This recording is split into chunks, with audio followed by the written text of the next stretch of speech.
With all the gear that I've covered, I really have an idea of what really works with certain pieces of gear.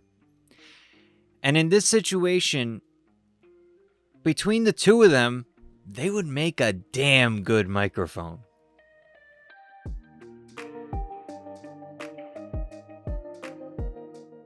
Welcome back to the Rebel Tech channel. I'm Justin, and in this video we're going to be talking about a comparison between the AT2040, the newcomer in the group, and the Zoom ZDM-1, fairly new, but it's still been around for a couple months, so it's not as new as the 2040. It's amazing that certain features and certain really cool features don't get shared or translated to other companies. It's just amazing, and we're going to get into the build, and we're going to talk about the things that I would love to throw into one, like, melting pot of microphone. And I say microphone in the singular sense because I would love to take these features and throw them into one. Now, normally with the build, I really dive deep into what they have, but I have been covering these microphones a lot, and if you're interested in a more deeper dive, check out one of the other ones.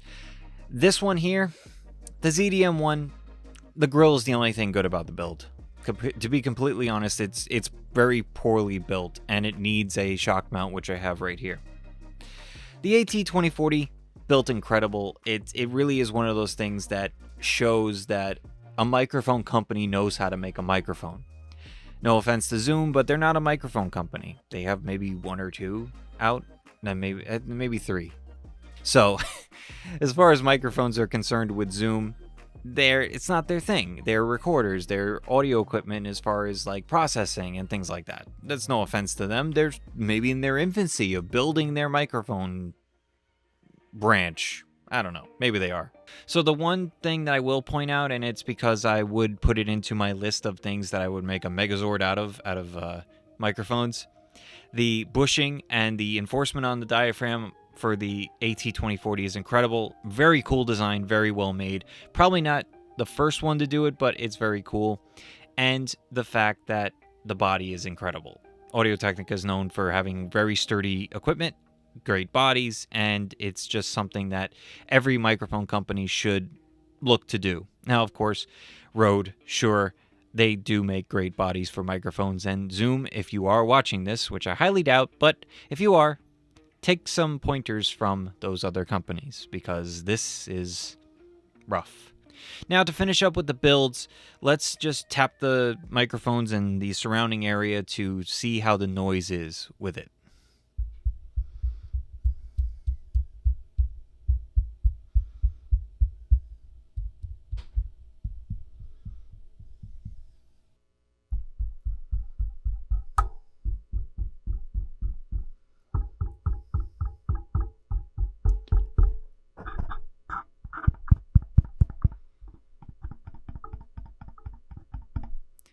So you probably noticed that the ZDM-1 doesn't reject as well. It is better with the shock mount, but for the most part, the AT2040 certainly takes the build. It takes the rejection of handling noise, and it is a early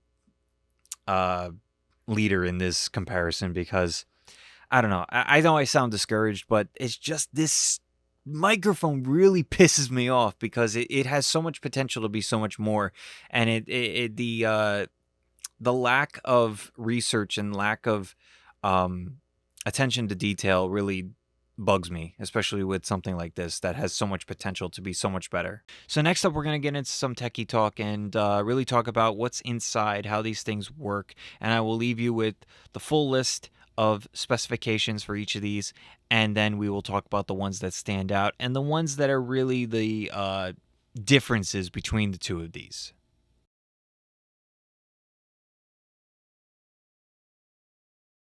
Now, the first thing I want to talk about in Techie Talk is the polar patterns, the hypercardioid over here and the supercardioid over here.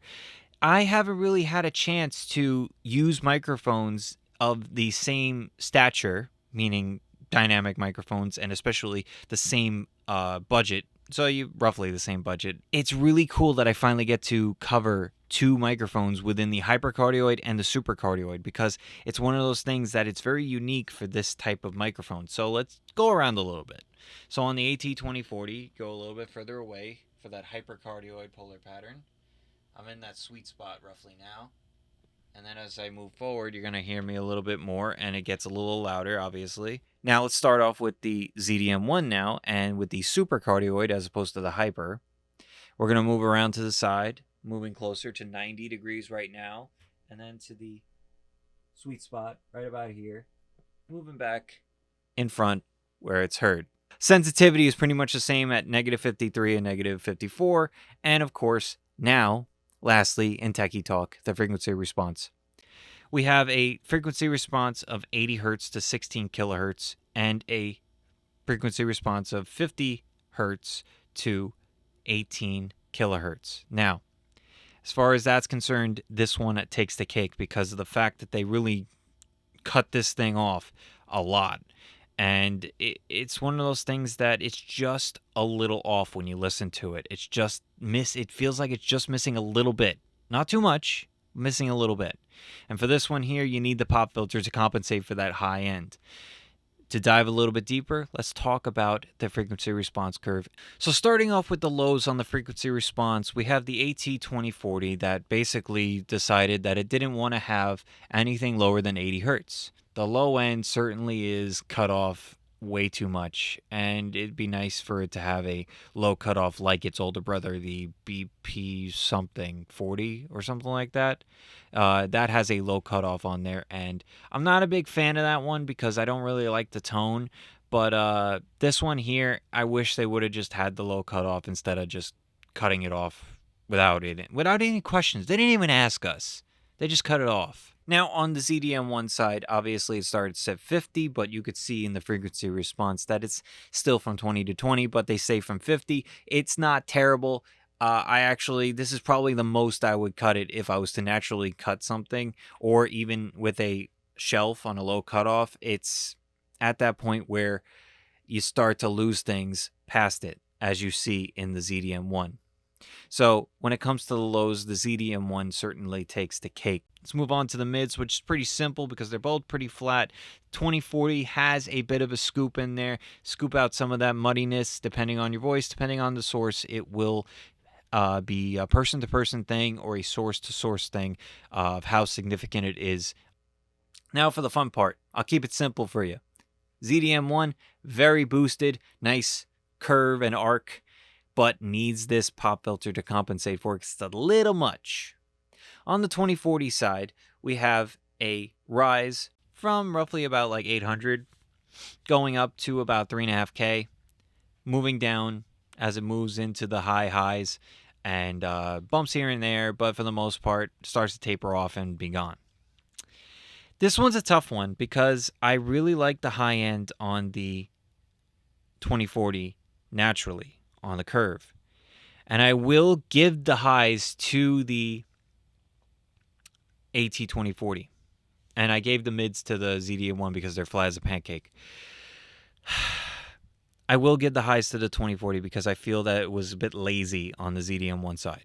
But overall, I will give a point to the ZDM-1 because the curve looks good. It's really nice. And yeah, sure, maybe my tonal bias, meaning that which one I prefer the sound of, is bleeding into this section, but on a chart, I gotta admit, it's more clean there.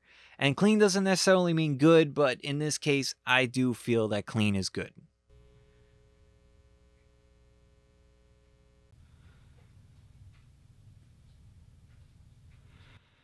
Alright, so throughout this video, I've been talking about 2-3 inches away from the microphones. This is about your traditional and very standard distance that you would be talking into these. These are dynamic microphones, so you should be closer to them. You get the best performance out of it, maybe a little proximity effect, which we'll get into in the booth. And we'll do plosives there as well. I'm about like 2 feet, maybe even 3 feet away from the fronts of the microphones, and this is what it's going to sound like when you're off-axis rejection. Remember, hypercardioid on the AT2040 and a supercardioid on the Zoom ZDM-1, not an A. The complete opposite side of the alphabet. Now on stage left, on the AT2040 side, this is what's going to sound like on your 90-degree test, a little bit further away to the ZDM-1. And let me know in the comments if you notice the difference between a hyper and a super throughout this whole thing. 120 to 150 degrees. Every microphone is different, so it might be different on the 2040 and different on the ZDM-1. So let me know if you hear me. Let me know if it's good, bad, indifferent, or if I'm just talking to myself. Now on stage right, on the ZDM-1 side, this is your 90-degree test. Off-axis rejection in the studio here. Mildly treated room. Nothing too crazy, but I did add a little bit of treatment. I added one of my moving blankets to the ceiling, so it might be better in here now. 120 to 135, actually 120 to 150 degrees now, because I heard some people say that it goes up to 150. So here's your sweet spot for both of these. Let me know if you notice the difference between the hyper and the super. Lastly, 180 degree test between the ZDM-1 and the AT2040. Supercardioid, hypercardioid. See if it has more of a pickup on one and not the other. In the outro, I'll let you know my opinions when I listen to it in post, but you guys let me know down in the comments what you think about it, and we can talk about the difference between the two. All right, so let's get out of here and go into the booth. Actually, we're going to go more in here. That's actually pretty close to what I was alluding to. It's really hot in here, and it hasn't gotten any better. This has been a brutal stretch of just hot weather. I really needed to get cold out. All right, so we're in the booth right now with the AT2040 and the ZDM-1. I am really interested to hear these in my head right away. And I'm also excited to hear the post, because post is much different than hearing it live. And you notice that the 2040 has that midsection. It's a little annoying. I'm not going to say annoying. It's just a little off, I would have to say. If I get up on it a little bit more, get a little bit more of a proximity effect, you don't notice it as much. And of course, that extra rumble isn't there because they cut it. And that's good, but sometimes there's something missing. It feels like a little bit is missing, but just keep that in mind when you're using this microphone. Maybe get a little bit closer and you get a little bit more of that broadcast sound. So the ZDM-1, this one, it has a little bit more of a smoother tone now that I compare it to the AT2040, and it's a nice tone comparatively speaking, I gotta admit. And I don't know what it is, but it definitely is something that is, it's appealing, especially in this. It might lack a little bit of body, but I do like the way that it sounds. It's actually pretty nice when we compare it. Let's actually go and do plosives now, because I know I'm going to forget, and it's really hot in here, and I don't want to waste time just babbling. Not terrible, but not the way I wanted it to be, considering how much they did. They did a damn good job making this windscreen. It's really nice. Now I'm going to take the windscreen off. It's not terrible. It's not as bad as I remember it. It wasn't. It was a little bit off-putting before, but now it's not that bad. Now, the real thing that comes into play is, what are you going to use this for? Are you going to use this in a booth? Maybe. If you like the tone and it matches your voice very well, sure, you could use it in the booth. And it's a good price and everything like that. I'm listening to the AT2040 right now, and it could pass as a voiceover thing. Maybe if you're doing audiobooks, or maybe even a podcast, like an audio story. They call them podcasts, but I like to call them audio stories, because it's not really a podcast. A podcast is like more candid and sitting down in a conversation. Then the ZDM-1, I do feel that it's more well-rounded when I hear it, but with some EQ, and I keep teasing this, and I will do it eventually. I just have a bunch of videos I want to get out first. I want to do some EQ on these, and maybe I'll do like individuals, like how I would EQ each of my microphones, and then I compare microphones like I have been doing, and maybe get a series of videos comparing EQs and seeing if I can make one sound like the other. So with these two, I do lean towards the ZDM-1. but I feel that with a little bit of love on the back end, I think that AT2040 could be pretty good as well. All right, so in the untreated room right now, we're going to do a noise test with different variations, and I'll tell you how it is when I do it, and the off-axis rejection. So I'm going to shut up for a bit.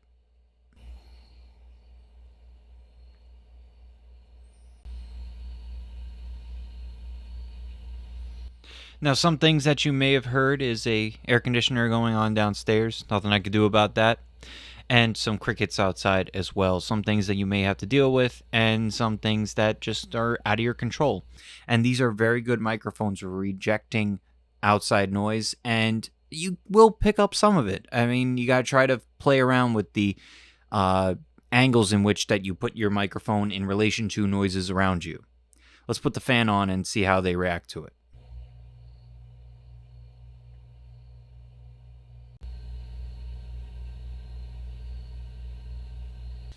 All right, this is the mix between my voice and the fan above me.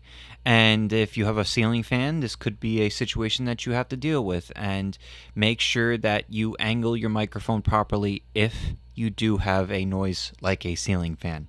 I wouldn't recommend doing this because I say this a lot. If you're recording audio and you want a really good take, or if you're doing something that needs a good take, you're going to have to sacrifice comfort. So keep that in mind. But if you're streaming or doing something like that, you throw a noise gate on or something like that, and you kind of work around it. For official videos or for something professional, you got to be professional.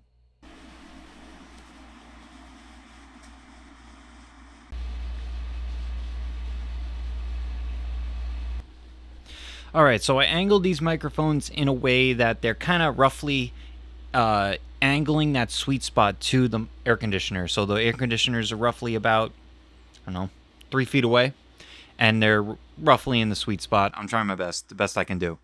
And this is what it's going to be with the mix between my voice and the microphones and the air conditioner on low, just so you know. And we're going to put it on high now.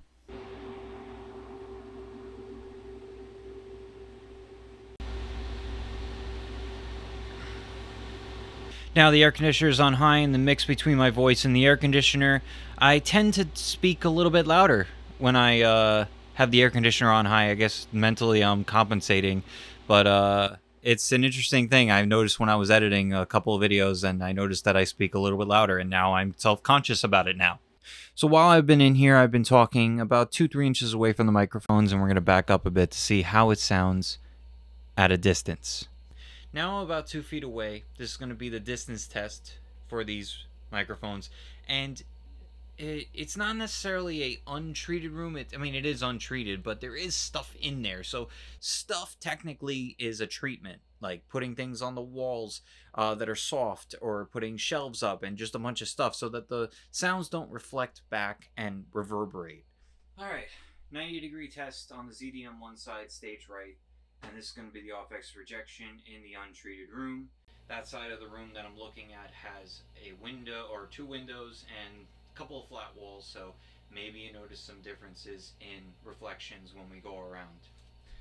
Moving into the sweet spot, roughly 120 to 150 degrees. This is going to be your off-axis rejection. Same side I'm speaking towards, and you might notice some reflection back, but let me know what you think in the comparison between a supercardioid and a hypercardioid between these two. Now on the AT2040 side, stage left, this is going to be your off-axis rejection in the untreated room. Remember, area rug underneath me, flat wall right there as I'm looking at right now, and a hallway that's open. There's no door right there, so it's open to the hallway, possibly getting a echo back. And now we're going to go into the sweet spot right now, and still facing towards that wall. And let me know if you notice the difference between the hypercardioid and the super. It's going to be really cool to edit this because I haven't done these two in the same video before. Last test. 180 degrees, off-axis rejection in the untreated room. And you know that the supercardioid and the hypercardioid have little slight pickups on the back. I noticed that the AT2040 has an excellent rejection of its rear sounds, so keep that in mind when you're getting a microphone. Maybe this could be a good option for you. Now that's it for the untreated room. Let's go down to the studio and recap this video. And that's all we got today. The AT2040 is my choice and the winner in this comparison. And of course, we'll see this again in a couple other videos. One big showdown between all the budget microphones, budget broadcast microphones that I have. And there's one more comparison coming out soon. The thing is, the deciding factor between these two was the build. Because everything else kind of like evened out. It bounced back and forth depending on if it was the frequency response, if it was the tone, or just overall thoughts on how I was talking into it. The off-axis rejection, pretty much even. So the build was really the defining factor. So keep that in mind. It really depends on the person. And I know for me personally, I take the build quality a little more seriously than some people. A lot of people are strictly about the tone, and as far as the tone's concerned, I may have leaned towards the ZDM-1, but then again, there are times this microphone's very elusive. It's very hard to pinpoint how I hear it. And let me know down in the comments if you feel the same way or if it's pretty straightforward to you. And speaking of the comments, if you have any questions, comments, or anything whatsoever, down in the comments, please leave them, and you can hop on my stream. I promise I'll be back streaming. I've just been so freaking busy. I'm sorry. But, yeah, thank you all for watching. If you liked the video, please hit the like button down below. It'd be greatly appreciated. Helps this video, helps this channel get out to more people. And if it gets out to more people, we'll eventually get to our monetized status, which we're 150 subs away at this moment of recording this. I think it might be less. I don't know. I haven't checked it in a little while. But, yeah, we're very close, and hit the notification bell to know when I go live, because I'm going to go live again. I know it's been a couple weeks, so just keep an eye out for that. And yeah, I really look forward to doing more videos with the AT2040 and other microphones comparing to it. And there's a bunch of other things coming out. Zoom F6 videos are going to be coming out pretty frequently now, because I just made a list of a bunch of stuff. Menu stuff. If you have any suggestions, leave it down in the comments for Zoom F6 videos. I will be happy to research, write up a script, and make the video and help you guys out as best I can. And that's all I got for you today. Take care, and I'll see you in the next video. This a key if you can whack 50 chickens. I guess he needs them to make a big pot of If that's not a euphemism, I don't know what is. Be careful, or they'll blow you to bits. There's a lot of euphemisms here. A lot of blowing and choking chickens.